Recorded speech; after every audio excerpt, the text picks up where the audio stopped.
Nah, akhirnya kita sampai juga pada titik ini, di mana Anda sudah siap untuk menerima pertanyaan awal kita yang kemarin-kemarin. Dari mana alam semesta dan manusia jika Tuhan tidak ada? Sebelumnya saya memperingatkan pada para penonton yang mungkin secara random menemukan channel ini untuk coba masuk dalam ilmu hakikat ini step by step, mulai dari masuk ke playlist seperti naik tangga ya, karena ilmu hakikat ini sangat krusial.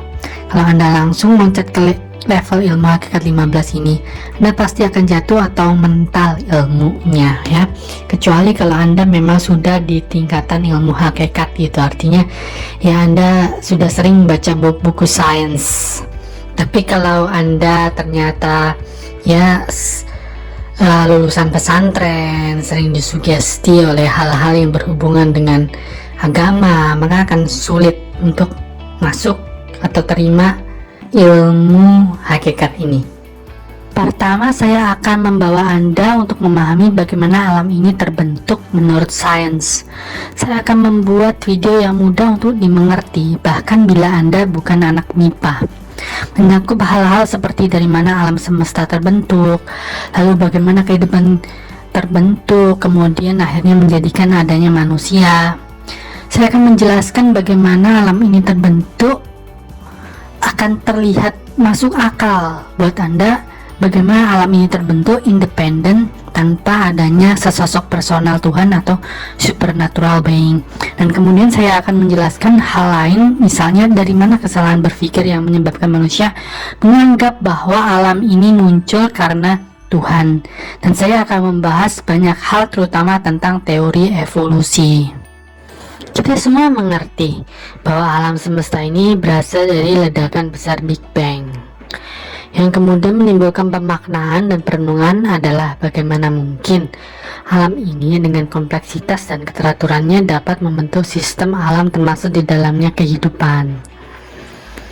Di dalam sains, sebenarnya kita tidak pernah memasukkan variabel Tuhan. Bahkan kita tahu bahwa bila kita masukkan Tuhan dalam karya ilmiah kita, maksudnya Tuhan yang maha menentukan, tidak terikat, terserah Tuhan mau ini mau itu, tentu akan menghancurkan nilai objektivitas dan keilmiahan dari sains itu sendiri.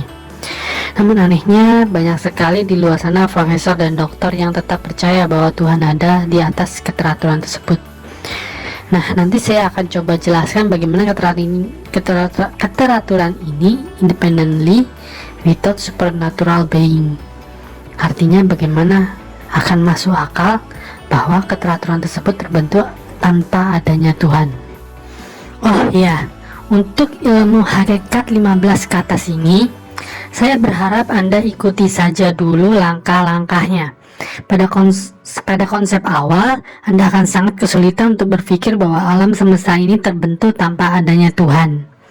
Namun, ketika Anda ikuti saja kisah dari video-video ini ya, saya yakin di akhir semua akan menjadi masuk akal buat Anda bahwa alam ini termaksud manusia terjadi tanpa dibutuhkan sesuatu yang supernatural atau murni gejala atau hukum-hukum alam.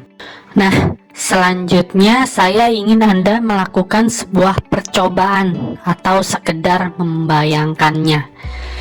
Percobaan pertama nih, coba Anda bayangkan Anda mengocok sebuah dadu dan kita ingin mendapatkan mata dadu satu. Pada kocokan pertama mungkin tidak bahwa kita langsung mendapat mata dadu satu. Mungkin sih, tapi mungkin juga bahwa yang muncul mata dadu 4 atau 6 atau 3 dan lain-lain lah. Namun jika kita lakukan pengulangan, pastilah kita akan dapat mata dadu satu, ya kan? Pengulangan lagi dan lagi, mosok nggak mungkin dapat satu.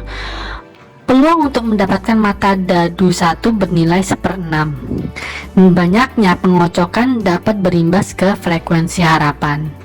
Semakin sering kita melakukan pengocokan, semakin mungkin mata dadu satu muncul.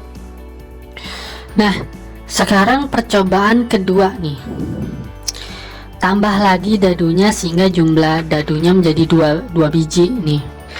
Sekarang kita berharap muncul mata dadu 1 pada kedua dadu, ya, bukan hanya cuma 1 dadu tapi dua-duanya harus 1. Pasti lebih sulit dibandingkan percobaan pertama. Namun jika kita terus melakukannya, ya pastilah kita akan mendapatkan mata dadu 1 pada kedua dadu. Percobaan ketiga nih, ya. Sekarang kita tambah lagi 10 dadu, bukan 1-2 lagi, jadi 10 dadu. Bisakah kita mendapatkan semua mata dadu setelah dikocok terbuka mata dadu 1? Jadi semuanya dadu itu 1. Pasti sangat sulit, ya. Namun jika kita terus melakukannya selama setahun atau bahkan seumur hidup kita, tentu suatu saat kita akan mendapatkannya. Logikanya sama seperti 1 dadu dan 2 dadu tadi. 2 dadu memang lebih sulit untuk mendapatkan keduanya mata dadu 1 jika dibandingkan hanya 1 dadu. Namun kita hanya perlu memperbanyak jumlah pengocokan. Nah, sekarang lebih maju lagi. Tambahkan lagi 100 dadu nih. Pasti sangat sulit untuk mendapatkan semua mata dadu keluar 1. Namun jika kita tambahkan ada 1000 orang yang seumur hidupnya melempar dadu seperti Anda, maka toh pada akhirnya kita akan mendapatkan keluar mata dadu 1 pada 100 dadu tersebut, sama seperti pada percobaan sebelumnya. Sama seperti itu pula alam semesta dan kehidupan. Sebuah titik cahaya di angkasa luar seperti debu. Namun jika debu tersebut di zoom, terdapat miliaran galaksi. Dan jika diambil 1 debu lagi di dalamnya dan di zoom, terdapat miliaran bintang lagi. Kemudian di zoom lagi, titik tersebut baru bintang yang salah satunya adalah matahari. Dan di antara bintang-bintang itu baru ada bumi. Kemahaluasan alam ini buat orang beragama ngobok-ngobok dada mereka, seolah-olah Tuhan Maha Perkasa mengatur alam semesta ini. Namun bagi kami, kemahaluasan alam ini adalah probability bagi munculnya kehidupan. Sama seperti dadu tadi, sangat sulit untuk menyusun misalnya 100 dadu semuanya muncul mata dadu 1. Namun jika ada 1000 orang mengocok seumur hidupnya, probabilitas itu ada walau kecil. Kemahaluasan alam ini memungkinkan dadu dari hukum-hukum alam untuk bekerja menurut aturannya untuk membentuk kehidupan. Selain kemahaluasan alam semesta, waktu alam semesta bekerja juga begitu panjang. Mulai dari Big Bang hingga munculnya manusia dibutuhkan waktu yang begitu panjang. Jadi waktu pengocokan untuk membentuk kehidupan juga teramat panjang, 13,77 miliar tahun yang lalu. Itu waktu pengocokannya begitu lama kan? Belum masuk akal, itu wajar. Teruskan saja menonton. Memang belum saatnya terlihat masuk akal. Pada kenyataannya di alam ini ada juga konsep semacam itu, konsep tentang probabilitas dan keteraturan, yaitu konsep tentang entropi. Pada part kedua dari ilmu hakikat ini kita akan coba membahas sesuatu yang jauh lebih empiris, sesuatu yang bisa dibuktikan atau sesuatu yang lebih rasional atau lebih masuk ke realitas, yaitu membahas tentang konsep entropi.